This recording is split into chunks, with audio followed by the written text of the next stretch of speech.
आपको मांगता है।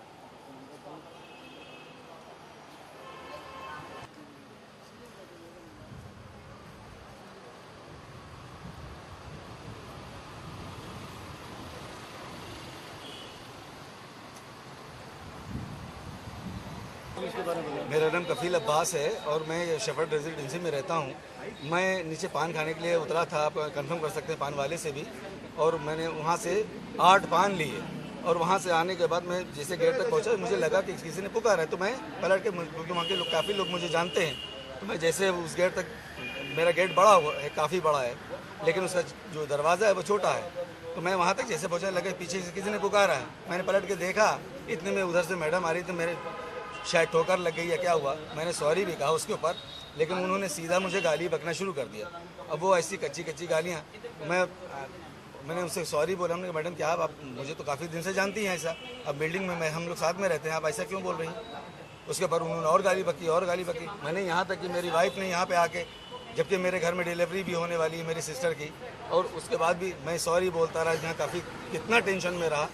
मेरे मेरे जो साड़ू हैं उन्होंने भी सॉरी बोला, मैंने बोली, लेकिन उसके बाद उनके ऊपर कोई फ़र्क नहीं पड़ रहा है। तो उन्होंने तो इस तरह के इल्ज़ाम लगाया कि आपने छेड़छाड़ की, उनके मैं बहन के साथ में भी छेड़छाड़। नहीं, मैं बिल्डिंग में आज तक आप पता लगवा लीजिए, किसी से भी अगर किसी से भी मैंने छेड़छाड़ की हो तो आप ज़रूर मुझसे ये इल्ज़ाम लगा सकते हैं। मुझे कोई अगर कह दे, एक पर्सन मुझे कह दे, तो क्यों आप ही पे ऐसा इल्ज़ाम लगाना, क्यों, क्या क्या रीज़न है? कुछ वो रीज़न मैं नहीं जानता, वो तो रीज़न वो समझ सकती है ना, क्योंकि वो रीज़न अगर लागू होता तो वो तो बिल्डिंग के कई लोग मुझे पे लगा चुके होते अगर वो रीज़न जानना होता। वो रीज़न तो उन्हीं बता सकती हैं। तो वो महिला कौन है, क्या है, नाम उनका पता? मैं उनको ठीक से नहीं जानता, बस ये जानता हूँ उन्होंने मेरे सामने आके जब जो यहाँ के इंस्पेक्टर हैं उनसे कहा था कि मैं 901 में रहती हूँ, ये वो ए में रहती कि बी में, मैं वो भी ठीक से नहीं जानता हूँ, तो क्या, क्योंकि मैं अपने काम से इसी जगह रहता हूँ, क्योंकि मैं थोड़ा अपने बीवी बच्चों में अगर पेट पाल लूँ तो वही बहुत बड़ी बात है। नहीं तो वो मैडम क्या करती है, क्या उसके बारे मैं में कुछ नहीं जानता हूँ उनके बारे में, I don't know even single point in काम करते ऐसा दैट, कुछ नहीं मालूम मुझे क्या ज़रूरत है किसी के बारे में इतना जानने की। मैं अपने ही करके ज़िंदगी गुजार लूँ, वही बहुत मेरे लिए बहुत बड़ी बात है।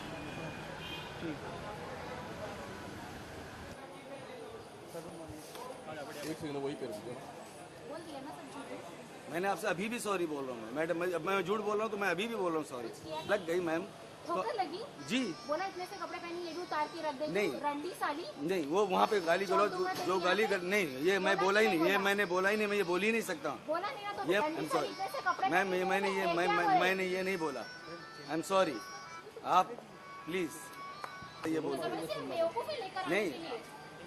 मैं आपसे अभी भी सॉरी बोलता हूँ। जो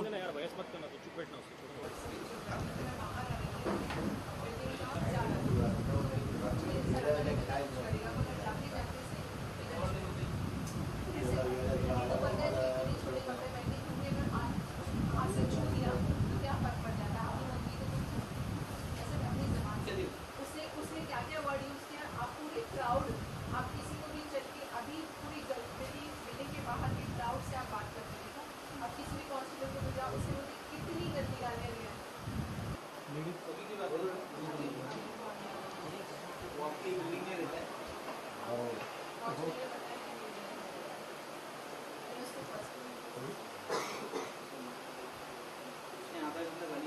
हाँ, और आप CCTV फुटेज मंगाओ।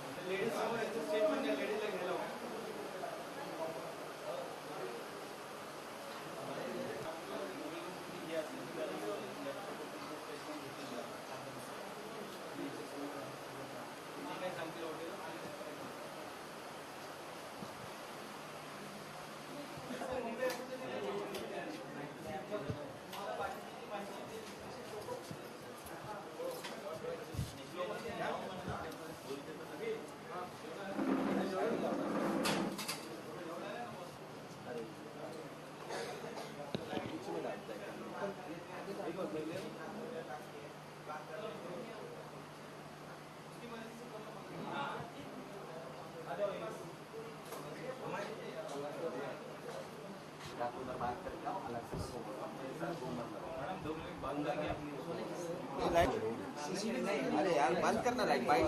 सो जब मैं अपनी कार में बैठने लगी उससे पहले लगा कि उसने गलत तरह से, गलत इंटेंशन से मुझे छुआ, तो उससे सॉरी बोलने के बजाय मुझसे बोलता है कि इतने छोटे कपड़े पहने, तो अगर किसी ने छुआ